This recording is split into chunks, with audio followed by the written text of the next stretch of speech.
တိုးကြောင်းသားနဲ့ဝန်ဘလွေ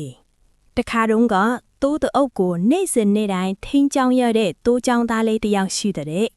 နေ့တိုင်းသူကတောင်ပေါ်မှာထိုင်ပြီးပြင်းညိနေတတ်တယ်တနေ့မှာတော့သူကစိတ်လှုပ်ရှားဖို့အကြံတစ်ခုကိုတွေးမိတယ်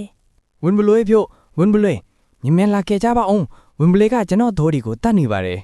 သူ့ရဲ့အတန်ကိုကြားတော့ရွာသားတွေအငန်တက်လာကြတယ်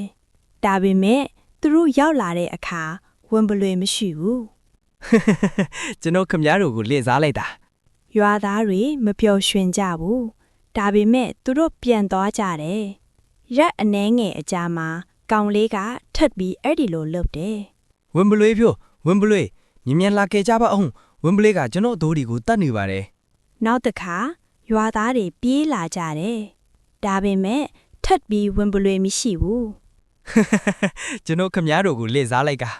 တနေ့မှာတော့ဝန်ဘလွေတကယ်ပေါ်လာတယ်ဝန်ဘလွေကတိုးတွေဘက်ကိုတိတ်တဆိတ်ချင်းကပ်လာတယ်ကြောက်ရွံ့သွားတဲ့ကောင်လေးကရွာဘက်ကိုပြေးပြီးអော်လိုက်တယ်ဝန်ဘလွေဂျေစုဖွပြီးကူညီပါဒီတစ်ခါတကယ်ပါဒါပေမဲ့ရွာသားတွေကြားတော့ဘသူမှမလာခဲ့ဘူးဒီကောင်လေးကမလိန်တဲ့ဘူးဝန်ဘလွေကတိုးတွေကိုလိုက်ဖမ်းပြီးကောင်လေးရဲ့တိုးအုပ်အားလုံးကိုတတ်စားပလိုက်တယ်ညနေပိုင်းမှာကောင်လေးကတောင်ပေါ်မှာတယောက်ထဲထိုင်နေပြီးဝမ်းနဲ့နောင်တရပြီးငိုနေတယ်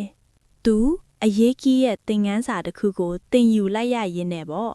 ဒီပုံပြင်လေးရဲ့သင်ငန်းစာကတော့လိန်ညာပြောခဲ့ဘူးရင်အမှန်ပြောရင်တောင်ဘသူမှမယုံကြတော့ဘူး